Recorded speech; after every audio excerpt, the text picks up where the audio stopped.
waa'ee waan argee tokko dhugaa ba'uu danda'a. Phaawulos kanaaf akka jedha kan hin amane beeka waan ta'eef ittiin yeella'u, ittiin qaana'u, arrabsamuu yoo ta'e, tuffatamuu yoo ta'e, reebamuu yoo ta'e argeera.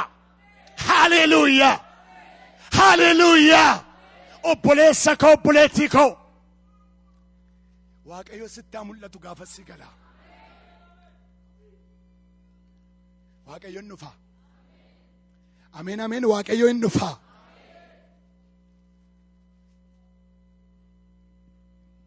Gaafa Waaqayyo dhufutu wanti hadhaan baay'een mi'aa. Wanti mi'aan qabne baay'een yoo mi'aa yoo jettan gaafa Waaqayyo dhufuudha. Ameen jennu obboloota koo. Maanti jireenya kiristaanummaa kootii? Natti mi'aan jiru, natti tolaan jiru, tajaajilli koo natti mi'aan jiru. Inni mi'eessu galgala kan nun dhufa. Inni dhufan jedhe. Haleluuyaa. Ameen. Haleluuyaa. Yeroo tokko wangeela Yohaannis boqonnaa 2 irratti cidha Qaanaa Galiilaa ture irratti daadhiin wayinii jalaa dhumee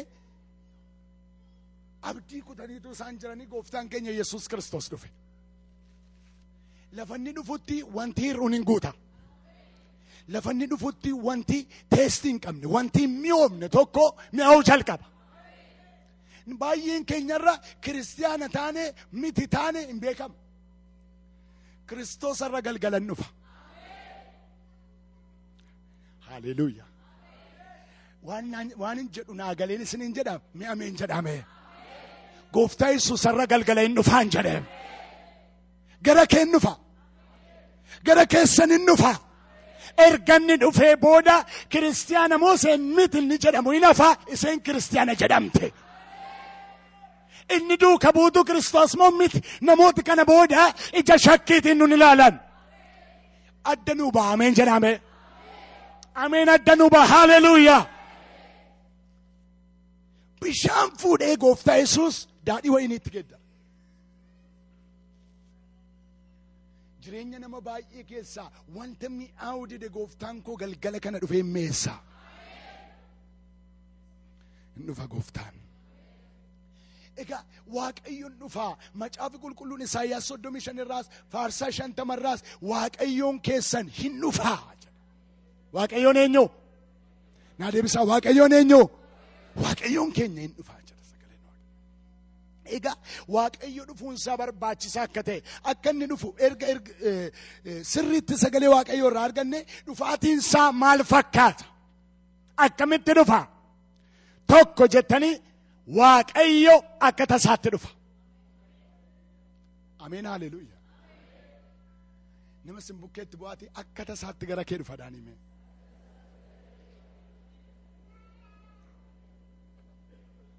Akkamittiin jedhee?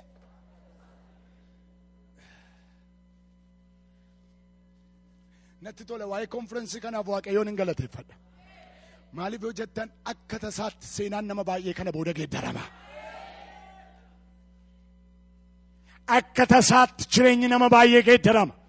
Akka tasaatti waaqeffannaan nama baay'ee geeddarama. Akka tasaatti qulqullummaan nama baay'ee geeddarama. Mee namni galeef namni tokko ameen jedhume. Akka tasaatti. Milkiyaas boqonnaa 3 lakkoofsa 1-2 yoo ilaaltan macaafi qulqulluun akkas jedha. Gooftaan isin eeddan, gooftaan isin jaallattan akka tasaatti gara mana qulqullummaa isaa hin dhufan. Akka maaliitti? Akka maaliitti? Maaloo naa deebisa. Akka maaliitti?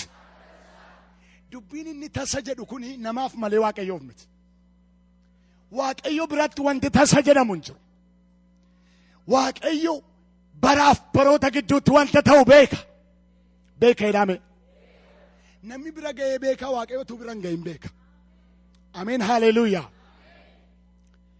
Gooftaan isin jaallattan, gooftaan isin barbaaddan, waan lama dubbata. Gooftaan isin jaallattan, gooftaan isin barbaaddan akka tasaatti gara mana qulqullummaa isaa hin dhufaa jedha. Miina bigaleeffamee na jedha. Gara mana qulqullummaa isaa inni jedhu hin saaqana miti. Galma kana miti. manni qulqullummaa waaqayyoo eenyu yoo jettan anaa isinidha. Ameen haleluuyaa.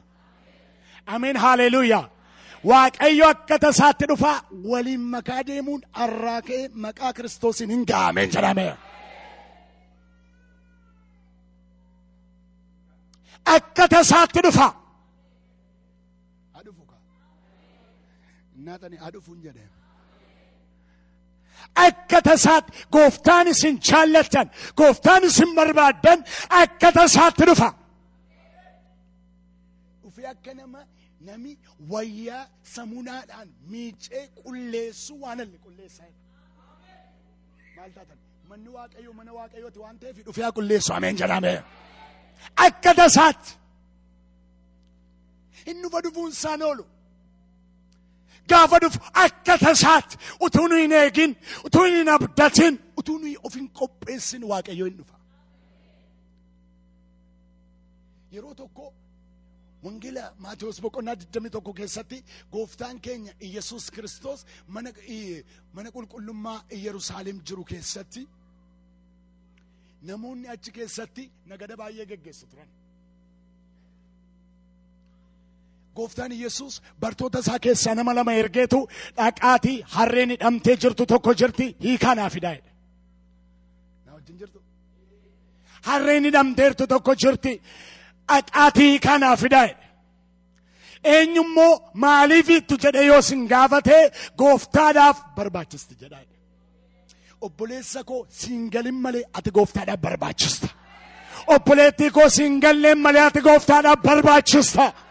Biyyi lafaa nu barbaaduu danda'a. Foonni nu barbaaduu danda'a. Kaayyoon seexanaa baay'een nu barbaaduu danda'a. Ijannaarra gooftaadhaaf barbaachisa. Minami gooftaadhaaf hin barbaachisa jedhu ameena jedhume. Nama sin bukkeetti naa bu'aati ati gooftaadhaaf barbaachistaadhaan hime.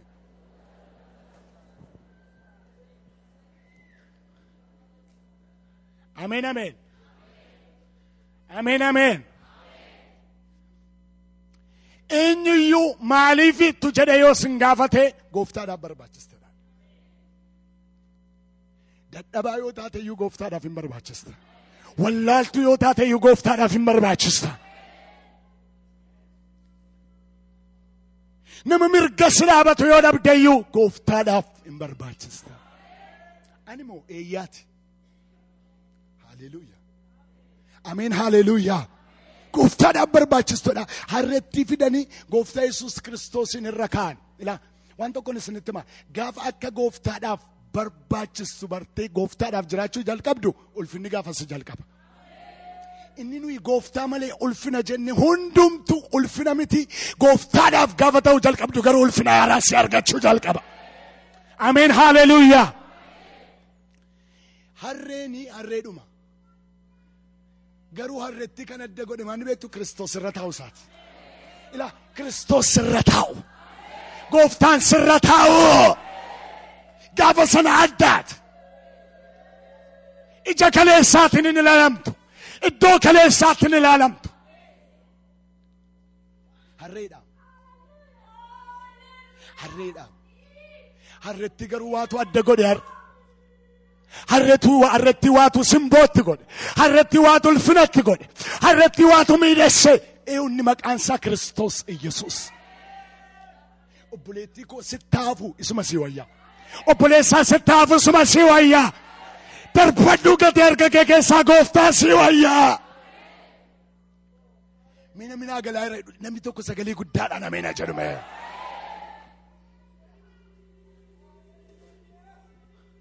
Harreetti miila see jala nafu fuula see dura zambaaba akka godhu. Eeyotirra taa'ee. Eeyotirra taa'ee. Eenyu nurra taa'u. Eenyu nurra taa'u. Gooftaan Yesuus harreetti irra taa'ee magaalaa Yerusaalem keessa gale. Magaalattiin akka raafamte jedha. Haleluuyaa. Ameen haleluuyaa. Gooftaan dhufee calluma jechuu hin danda'amu. Gooftaan dhumnaan raafamee jira. Gooftaan dhumnaan totocho'uun jira. Gooftaan dhumnaan tuttuqamuun jira. Nami galeef ameena jedhume. Waa tochoonaan waa raafamnaan wanta harca'ummoo jira. Kottaa walii galaa galgala kana wanti ulfina waaqayyoof hin taane tocho'ee harca'u. Mee harca'oo dhaame. Gooftaan Yesuus akka itti mana qulqullummaa Yerusaalem naqee gaafa ol lixu manicha keessa maaltu guute beektu? Naggaadee guute. Meeqaan bittee meeqaan gurgurtaa gatii isaa naa qannasi.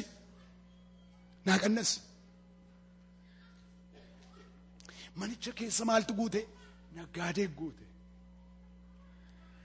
Isaan nagadatti jiru gooftaan hin dhufadhanii yaanne akka tasaatti dhufe. Obboleessa koo maqaa Waaqayyootiin utuuti nagaddu akka tasaatti akkasitti hin dhufne. Obboleettii koo maqaa Waaqayyootiin utuuti nagaddu akka tasaa akkasitti hin dhufne. Saba Waaqayyoo maqaa Waaqayyootiin utuu nagannu akka tasaa akka nutti hin dhufne. Mee ameen jedhame. Akka tasaa